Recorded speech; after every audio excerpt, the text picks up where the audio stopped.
अस्सलामुअलैकुम dear students. तो आज के इस लेक्चर में 10th क्लास मैथ की जो न्यू बुक है नेशनल बुक फाउंडेशन की, इसकी रिव्यू एक्सरसाइज 2 का मैं सॉल्यूशन करवाऊंगी। तो इस बुक के चैप्टर 1 से लेकर 7 तक तमाम चैप्टर्स, तमाम एक्सरसाइजेस का सॉल्यूशन मैं करवा चुकी हूँ। चैप्टर 1 की रिव्यू एक्सरसाइज इससे प्रीवियस लेक्चर में करवाई थी। आज हम रिव्यू एक्सरसाइज 2 स्टार्ट करेंगे। तो एमसीक्यूज़ वाला जो क्वेश्चन है, ये मैंने इसकी सेपरेट वीडियो बनाई है जिसमें मैंने एमसीक्यूज़ को सोल्व करवाना है। अब यहाँ पे देखें, इसके पहले हम लॉन्ग क्वेश्चंस कर रहे हैं, इसके बाद हम मैं इसके एमसीक्यू से रिलेटेड एक सेपरेट बना दूंगी वीडियो जिसमें मैं इसके एमसीक्यूज का सॉल्यूशन करवाऊंगी। बट पहले मैं यहाँ पे लॉन्ग क्वेश्चंस करवा रही हूँ क्योंकि काफ़ी ज़्यादा इसकी डिमांड थी, कमेंट्स आ रहे थे कि इनके लॉन्ग क्वेश्चंस करवा दें रिव्यू एक्सरसाइज के। तो क्वेश्चन 2 से 7 तक ये क्वेश्चन है, आज के इस लेक्चर में हम ये करेंगे। मैंने क्वेश्चन 2 की स्टेटमेंट को यहाँ पे लिख लिया है, अब इसको सोल्व कर लेते हैं। पहले तो क्वेश्चन की स्टेटमेंट को समझते हैं। इसमें क्या कहा गया है, for what value of m the roots of the equation are equal. ये जो इक्वेशन दी गई है एम की किस वैल्यू के लिए इसके रूट्स इक्वल होंगे। तो इक्वल रूट्स कब होते हैं, जब डिस्क्रिमिनेंट जीरो हो। तो यहाँ पे हमने लिख लेना है फॉर इक्वल रूट्स, तो यहाँ से हमने डिस्क्रिमिनेंट को जीरो के इक्वल रख के एम की वैल्यू फाइंड कर लेनी है। For equal roots discriminant b square minus 4ac is equal to 0। ये रूट्स की टाइप मैंने चैप्टर में बताई थी, सारी लिखवाई भी थी। तो इक्वल रूट्स कब होते हैं, जब डिस्क्रिमिनेंट का आंसर 0 हो। तो यहाँ से हमने m की वैल्यू फाइंड करनी है और फिर क्वेश्चन के इस दूसरे पार्ट को सोल्व करना है, आल्सो सोल्व द इक्वेशन। जो m की वैल्यू आएगी उसको यहाँ पे पुट करके फिर हमने इक्वेशन को सोल्व करके x की वैल्यू भी फाइंड करनी है। तो पहले इस कंडीशन को सिंप्लीफाई करते हैं। अब यहाँ पे एक्स स्क्वायर के साथ इसका कोफिशिएंट m-1 है, तो a की वैल्यू m-1 है, b की वैल्यू x के साथ वाली 2m है और c की जो वैल्यू है ये है m+3। इसके अंदर पुट कर देंगे क्योंकि हमने ये कहा है कि रूट्स इक्वल है, तो डिस्क्रिमिनेंट 0 है। b का स्क्वायर, तो यहाँ पे आ जाएगा 2m का स्क्वायर माइनस 4ac, a की वैल्यू m-1 और c की वैल्यू m+3 है, इज इक्वल टू 0। 2 का स्क्वायर ले लेंगे, 4m² आ जाएगा, -4 को बाहर रख लेंगे, पहले इनको मल्टीप्लाई, m को दोनों के साथ फिर -1 को दोनों के साथ, m² + 3m आ जाएगा, m-1 को करेंगे -m प्लस -3 1 जार 3 इज इक्वल टू 0। अब माइनस को अंदर मल्टीप्लाई कर देंगे, तो यहाँ पे -4m² हो जाएगा, -4 3 जार 12m, माइनस माइनस ये प्लस हो जाएगा 4m माइनस प्लस 4 3 जार 12 इज इक्वल टू 0। तो ये तो plus minus cancel out 0, -12 + 4m तो -8m आ जाएगा और यहाँ पे +12 इज इक्वल टू 0। क्योंकि हमने m की वैल्यू फाइंड करनी है तो 12 इधर प्लस है, दूसरी साइड पे ले जाएंगे माइनस हो जाएगा, ये इससे कैंसल आउट। m की वैल्यू आ जाएगी 12/8, कटिंग कर सकते हैं 4 के टेबल में, 4 2 जार 8 हो जाएगा, यहाँ पे कटिंग कर लेंगे और 4 3 जार 12। सो m की जो वैल्यू है ये आ गई 3/2। तो क्वेश्चन का पहला पार्ट तो सोल्व हो गया कि m की किस वैल्यू के लिए रूट्स इक्वल होंगे, m की वैल्यू 3/2 के लिए रूट्स इक्वल होंगे। अब क्वेश्चन का जो सेकंड पार्ट है इसको मैं यहाँ पे सोल्व करती हूँ। Also solve the equation. अब इस इक्वेशन को सोल्व करेंगे, कैसे सोल्व कर सकते हैं, अगर m हम यहाँ पे पुट कर दें तो अब m की इस वैल्यू को यहाँ पे पुट कर देना है। तो 3/2 -1 यहाँ पे x² आ जाएगा प्लस 2m, x की वैल्यू पुट कर देंगे 3/2 प्लस m, तो m की वैल्यू 3/2 + 3 इज इक्वल टू 0। अब हमने इसको सोल्व करना है। अब इसको सिंप्लीफाई करते हैं, यहाँ पे एलसीएम ले लेंगे, 2 आ जाएगा, 3 माइनस यहाँ पे 2 और यहाँ पे x²। इसको सिंप्लीफाई करें तो 2 2 से कैंसिल आउट, यहाँ पे 3, यहाँ पे ये 2 सॉरी m तो नहीं आएगा क्योंकि m तो हमने पुट कर दिया था, 2m और इसके साथ x है, तो अब यहाँ पे 3x रह गया, यहाँ पे 3/2 + 3 इज इक्वल टू 0। 3 - 2 1, तो x²/2 आ जाएगा और फिर इस सारी वैल्यू को इसी तरह +3x + 3/2 + 3 इज इक्वल टू 0। अब इसका एलसीएम ले लेंगे, होल का जो एलसीएम है यहाँ पे 2 बन रहा है तो एलसीएम 2 आ जाएगा। तो यहाँ पे अब एलसीएम ले लेंगे, एलसीएम 2 आएगा, यहाँ पे x², 2 3 जार 6x, 2 2 से कैंसिल आउट, ऊपर 3 और यहाँ पे 2 3 जार 6 is equal to 0। Cross multiply कर देंगे, ये 2 तो 0 हो जाएगा, बाकी इक्वेशन आ जाएगी x² + 3x 6 और 3 9। क्योंकि हमने इसको पूरा कंप्लीट सोल्व करना है तो अब ये क्वाड्रेटिक इक्वेशन है, x की वैल्यू फाइंड कर लेंगे यहाँ से इसके फैक्टर्स बना के, 3 3 जार 9, 3 और 3 6 बन जाएगा, तो ये इसके दो फैक्टर्स इजीली बन सकते हैं। यहाँ से x कॉमन ले लेंगे, x + 3, यहाँ से +3 कॉमन ले लेंगे और 3 3 जार 9, x + 3 रह जाएगा, तो इसके दो फैक्टर्स आ जाएंगे, एक कॉमन x + 3, अंदर फिर x + 3 इज इक्वल टू 0। क्योंकि x+3 दो दफ़ा है तो इसको अगेन हम लिख सकते हैं नेक्स्ट स्टेप में x+3 का स्क्वायर इज इक्वल टू 0, क्योंकि हमने x की वैल्यू फाइंड करनी है। स्क्वायर ख़त्म करने के लिए नेक्स्ट स्टेप के अंदर दोनों का स्क्वायर रूट ले लेना है, तो ये स्क्वायर तो कट जाएगा और 0 का स्क्वायर रूट 0 ही होता है। तो यहाँ से अब x की वैल्यू निकाल लेंगे, therefore x is equal to -3, तो ये इसका आंसर आ जाएगा। डियर स्टूडेंट्स, इसके बाद क्वेश्चन नंबर 3 है, if x -1 and x+2 are factors of polynomial दी गई है x⁴ - 5x² + 4। इसके बाद ये कहा गया है using synthetic division find other 2 factors. तो सिंथेटिक डिवीजन को यूज़ करते हुए इसके और 2 फैक्टर्स भी फाइंड करें। 2 तो इसके फैक्टर्स हैं, मतलब इनको इसके अंदर पुट करें तो इनका आंसर 0 आता है। ये 2 फैक्टर्स हैं, बाकी 2 फैक्टर्स हमने सिंथेटिक डिवीजन से फाइंड करने हैं। तो यहाँ से x is equal to 1, x की एक वैल्यू तो 1 आ जाएगी। अगर हम यहाँ से x की वैल्यू निकालें तो ये -2 आ जाएगी। तो ये इसके पहले 2 फैक्टर्स हैं, इससे हमने यहाँ पे सिंथेटिक डिवीजन से सोल्व करना है। अब इस इक्वेशन को हमने लिखना है, सबसे पहले x4 इसका कोफिशिएंट 1, फिर x³ नहीं है उसकी जगह पे 0, फिर x² इसका कोफिशिएंट -5, फिर x आता है जो कि नहीं है तो हमने 0 लिख लेना है, और फिर कांस्टेंट जो कि यहाँ पे 4 आ जाएगा। अब x की दोनों वैल्यूज़ के लिए सोल्व करेंगे, पहले 1 से सोल्व करते हैं। तो सबसे पहले इसका रूल क्या होता है, पहली वैल्यू एज इट इज़ 1 1 ज़ार 1, 0 + 1 1 1 1 ज़ार 1, -5 + 1 -4, -4 को 1 से मल्टीप्लाई -4 0 -4 आंसर -4, -4 को 1 से मल्टीप्लाई तो यहाँ -4, तो यहाँ पे तो 0 आ गया, रिमाइंडर 4 -4 0 हो गया। अब आगे इसको हमने -2 के लिए सोल्व करना है, तो इस वैल्यू को एज इट इज़ -2 आ जाएगा, 1 -2 -1, -2 को -1 से मल्टीप्लाई करेंगे +2, -4 +2 आंसर -2, -2 को -2 से मल्टीप्लाई +4, तो -4 + 4 ये 0 हो जाएगा।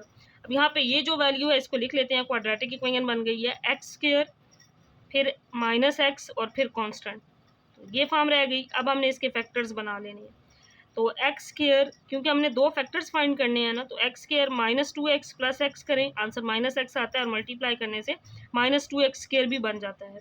तो यहाँ पे ये -2 is equal to 0, x common ले लेंगे, x -2, यहाँ से +1 कॉमन लेंगे, x -2 इज इक्वल टू 0। यहाँ से अब इसके 2 फैक्टर्स आ जाएंगे, एक तो x -2 कॉमन और दूसरा x + 1। These are the 2 factors, तो ये इसके 2 फैक्टर्स जो हमने फाइंड करने थे। अब इसका आंसर या तो इस फॉर्म में भी लिखा जा सकता है, x is equal to 2, x is equal to -1। तो ये 2 फैक्टर्स इसके जो हमने फाइंड करने थे वो, या फिर ये फॉर्म भी लिखी जा सकती है, तो दोनों ही इसके करेक्ट आंसर हैं। सिंथेटिक डिवीजन से हमने इसके बाकी 2 फैक्टर्स फाइंड करने थे, वो हमने फाइंड कर लिए हैं। तो डियर स्टूडेंट्स, इसके बाद क्वेश्चन 4 है, जिसकी स्टेटमेंट को मैंने यहाँ पे लिख लिया है, if alpha beta are the roots of ax² + bx + c। तो ये क्वाड्रेटिक इक्वेशन है। अब इसमें ABC फॉर्म ही गिवन है, वैसे समटाइम तो वैल्यूज़ होती है ना, एक्सरसाइज में आपने वैल्यूज़ के साथ क्वेश्चन किए हुए हैं इस तरह के।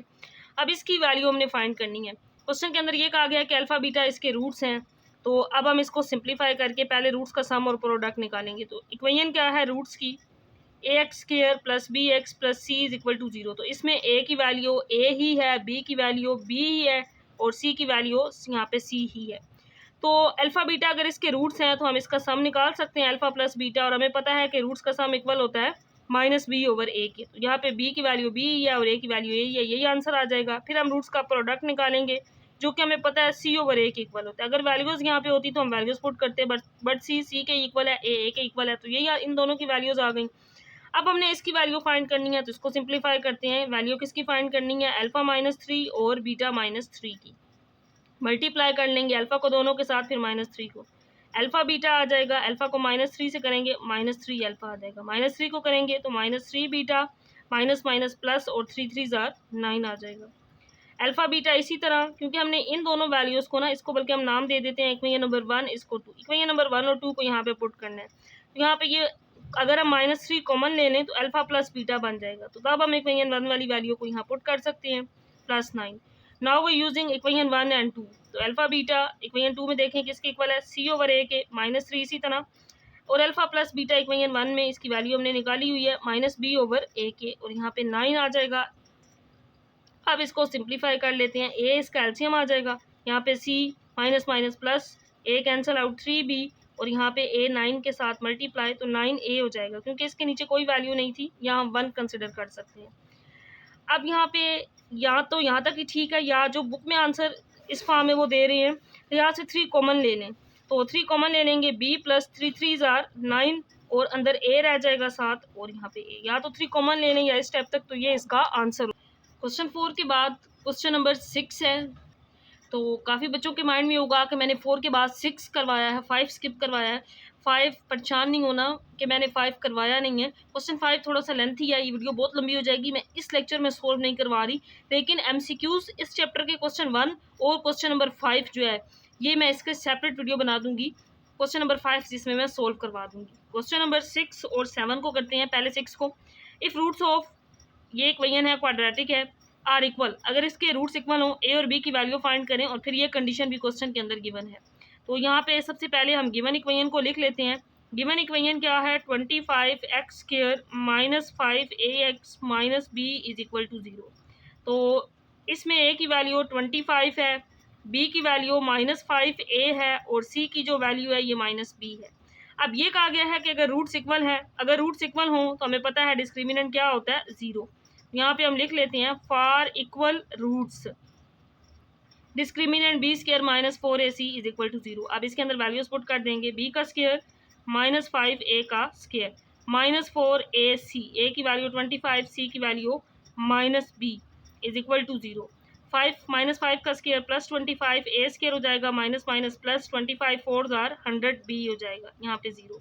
यहाँ से हम a स्क्वायर की वैल्यू निकाल लेते हैं, तो 25 a स्क्वायर को इस साइड पे रखेंगे, ये साइड पे आके -100b हो जाएगा। अब यहाँ पे a स्क्वायर किसके इक्वल आ जाएगा, -100/25, इसके साथ b भी था, 25 4 जार 100 होता है, सो a स्क्वायर किसके इक्वल आ गया, -4b के इक्वल आ गया। इसको नाम दे दें इक्वेशन नंबर 1 का। अब क्वेश्चन के अंदर एक और सेकंड कंडीशन भी दी गई थी, वो ये है कि a square plus b is equal to 6, तो इसको हम लिख लेते हैं। नाउ जो दूसरी कंडीशन क्वेश्चन के अंदर ये है, अगर a स्क्वायर प्लस b 6 के इक्वल हो, तब हमने a भी फाइंड करना था। अब इसके अंदर ये वाली a की वैल्यू को पुट कर देते हैं, ये दो इक्वेशंस हैं, यहाँ से हमने a और b फाइंड करना है। तो 1 को 2 में अगर पुट कर दें तो a स्क्वायर क्या है, -4b है plus b is equal to 6, -4b plus b -3b is equal to 6, 3 2 are 6, तो b का आंसर आ जाएगा यहाँ से -2, b की वैल्यू आ जाएगी -2, क्योंकि अब a की वैल्यू रह गई है। अब इसी b को यहाँ पे इक्वेशन नंबर 1 में पुट कर देते हैं, तो देन 1 बिकम्स, b को यहाँ पे पुट करना है, a square is equal to -4, b की वैल्यू क्या आई है, -2 आई है, यहाँ पे पुट कर देंगे।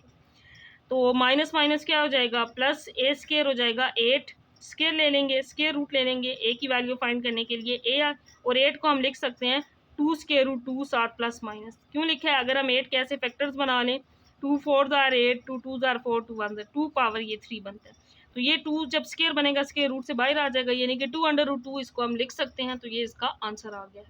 इसके बाद लास्ट क्वेश्चन, क्वेश्चन नंबर 7 है, a rectangular chocolate box has volume.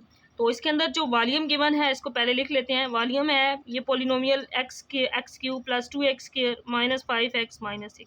Find length, length find करनी है और विड्थ फाइंड करनी है। क्वेश्चन के अंदर हाइट कितनी गिवन है, हाइट गिवन है x-2। तो लेंथ और विड्थ फाइंड करने के लिए हम यहाँ पे एक फार्मूला यूज़ कर लेंगे। वॉल्यूम किसके इक्वल होता है, वॉल्यूम होता है length multiply width multiply height.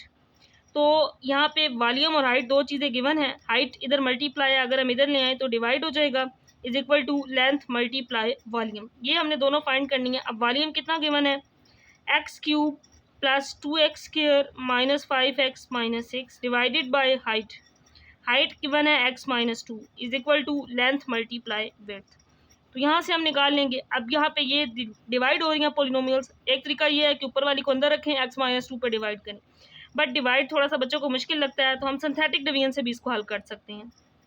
तो इसको पहले लिख लेते हैं सिंथेटिक डिवीजन में, x³ x² इसका कोफिशिएंट 2, फिर x इसका -5 और फिर -6 है। यहाँ से अगर हम x की वैल्यू देखें, ये जो हाइट गिवन है x-2, तो इसको ये भी लिख सकते हैं कि x यहाँ पे क्या है, 2 उधर जाके प्लस हो जाएगा, 2 है, 2 से हम हल कर लेंगे 1, इसी तरह 2 1 जार 2, 2 और 2 4, 4 2 जार 8, 8 माइनस 5 3, 3 2 जार 6, तो ये 0 हो गया। यहाँ पे ये क्वाड्रेटिक इक्वेशन आ गई। तो इसके बाद मैं यहाँ पे इसको सोल्व कर रही हूँ, x² प्लस 4x प्लस 3। अब हम इसके फैक्टर्स बना सकते हैं, सॉरी इज इक्वल टू हम यही लिख लेते हैं लेंथ मल्टीप्लाई विड्थ, क्योंकि डिवाइड किया ये आंसर आया, ये लेंथ मल्टीप्लाई विड्थ के इक्वल आ गया। अब यहाँ पे इसके फैक्टर्स बना लेते हैं, x² 4x बनाना है हमने 3x plus 3x, 4x multiply करने से 3x स्क्वायर भी बन रहा है। तो यहाँ से ये वही वैल्यू लेंथ मल्टीप्लाई विड्थ के equal. x common, x plus 3, यहाँ से प्लस 1 कॉमन, अंदर x प्लस 3 रह गया, is equal to length multiply width. तो यहाँ पे अब इसके दो फैक्टर्स आ गए, x प्लस, यहाँ से इसको ले लेते हैं हम, x प्लस 3 दोनों में कॉमन है, इसको पहले लिख लेंगे, कॉमन ले लिया, अंदर x प्लस 1 रह गया, is equal to length multiply width. तो अब इसमें जो लेंथ है इसकी वैल्यू क्या है, x प्लस 3 है, या x इज इक्वल टू इसको माइनस से दूसरी फॉर्म में भी लिख सकते हैं, विड्थ है जो ये इक्वल है x प्लस 1 के, क्योंकि हाइट इस फॉर्म में थी x माइनस 2, तो बेहतर यही है हम लेंथ और विड्थ को भी इसी फॉर्म में लिखें। तो ये इसका आंसर आ जाएगा।